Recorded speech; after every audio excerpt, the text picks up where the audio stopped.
Hi everyone and welcome to the 5 Paisa IPO series. इस video में हम बात करेंगे आईक्यू लाइटिंग लिमिटेड के आईपीओ के बारे में। इस वीडियो के थ्रू हम आपको बताएंगे कंपनी की strengths, weaknesses, overview end of course IPO synopsis के बारे में। तो अगर आपको इस आईपीओ इशू की सारी जानकारी चाहिए तो प्लीज वीडियो को एंड तक देखें। वीडियो शुरू करने से पहले please like, share and subscribe to the 5 Paisa YouTube channel and stay updated with the latest IPO and stock market news. तो गाइस शुरू करते हैं आईपीओ सिनॉप्सिस के साथ। इस आईपीओ का इशू ओपन होगा ऑन 6 जून और क्लोज होगा 8 जून को। आईपीओ की टोटल वर्थ है रुपीज 607 करोड़। इसमें फ्रेश इक्विटी इशू है वर्थ रुपीज 350 करोड़ का और प्रमोटर्स हरदीप सिंह एंड सुमीत कौर के द्वारा ओएफएस यानी ऑफर फॉर सेल भी है 90 लाख शेयर्स का।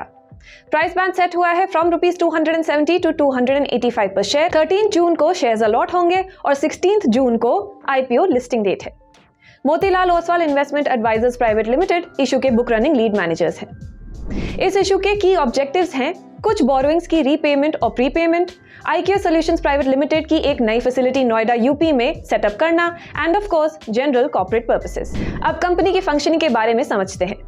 आईक्यू लाइटिंग लिमिटेड एक एलईडी लाइटिंग सॉल्यूशंस का मैन्युफैक्चरर है। कंपनी B2B स्पेस में काम करती है और प्राइमरीली एक ओरिजिनल डिजाइन मैन्युफैक्चरर है। इसका मतलब है कि कंपनी अपने कस्टमर्स के लिए प्रोडक्ट्स डिजाइन, डेवलप, मैन्युफैक्चर और सप्लाई करती है और वो कस्टमर्स अपने ब्रांड के अंडर इन प्रोडक्ट्स को फर्दर डिस्ट्रीब्यूट करते हैं। ये LED lighting, refrigeration lights, ABS piping जैसे प्रोडक्ट्स बनाते हैं। इनके products residential, industrial and commercial lighting industries में यूज होते हैं। कंपनी प्रेजेंस के बारे में बात करें तो सिग्निफाई इनोवेशंस इंडिया लिमिटेड, जो पहले फिलिप्स इलेक्ट्रॉनिक्स इंडिया के नाम से जाना जाता था, इनका सबसे बड़ा कस्टमर है। फिजिकल 2022 में सिग्निफाई का फंक्शनल डेकोरेटिव लाइटिंग कैटेगरी में 50% मार्केट शेयर था। कंपनी के बाकी कस्टमर्स हैं western refrigeration private limited, Panasonic life solutions India private limited and Novateur electrical and digital systems private limited. IQ की लाइटिंग सॉल्यूशंस मार्केट में contribution rupees 780 million पर valued है with a market share of approximately 28%। अगर हम industry के बारे में बात करें तो इंडिया में टोटल इलेक्ट्रॉनिक्स मार्केट की वैल्यू रुपीज 9,263 बिलियन है इन फिजिकल 2022 और एक्सपेक्टेड है कि फिजिकल 2026 तक ये 17,902 बिलियन तक बढ़ जाएगा। वहीं डोमेस्टिक प्रोडक्शन 69% अकाउंट करती है in fiscal 2022 and is expected to grow at a CAGR of 24.2% to reach rupees 15,159 billion in fiscal 2026। Moreover, global chip shortage की वजह से इंडियन गवर्नमेंट ने इंसेंटिव स्कीम्स में फंड्स एलोकेट किए हैं सेमीकंडक्टर मैन्युफैक्चरिंग की ग्रोथ के लिए।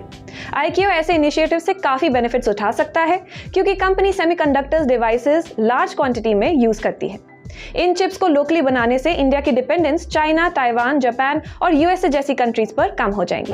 बात करते हैं फाइनेंशियल्स के बारे में। The consolidated revenue from operations were reported at rupees 3,318 million in FY22 from rupees 2,134 million in FY21 and rupees 2,202.47 million in FY20, seeing the growth of 55.47% in 1 year and 50.67% in last 2 years. Consolidated EBITDA for FY22 was at rupees 773.14 million from rupees 478.09 million in FY21 and rupees 373.07 million in FY20, up by 61.71% in 1 year and 107.24% in the last 2 years.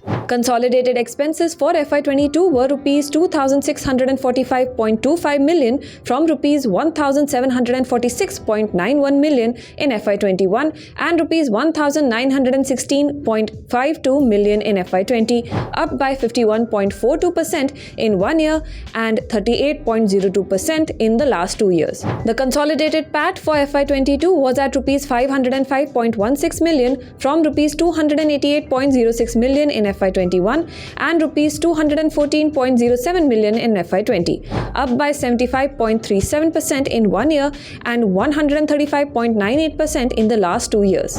EPS grew to rupees 4.31 in FY22 from rupees 3.17 and rupees 2.46 in FY21 and FY20 respectively. Return on equity stood at 46.40% in FY22 from 45.83% in FY21 and 59.63% in FY20. Return on capital employed was reported at 33.07% in FY22 from 31.13% in FY21 and 37.61% in FY20. The consolidated total assets for FY22 was at rupees 2,648.65 million from rupees 1,744.50 million in FY21 and rupees 1,448.26 million in FY20, up by 51.83% in 1 year and 82.88% in last 2 years. The total borrowings for FY22 were of rupees 1,559.95 million from rupees 1,115.92 million in FY21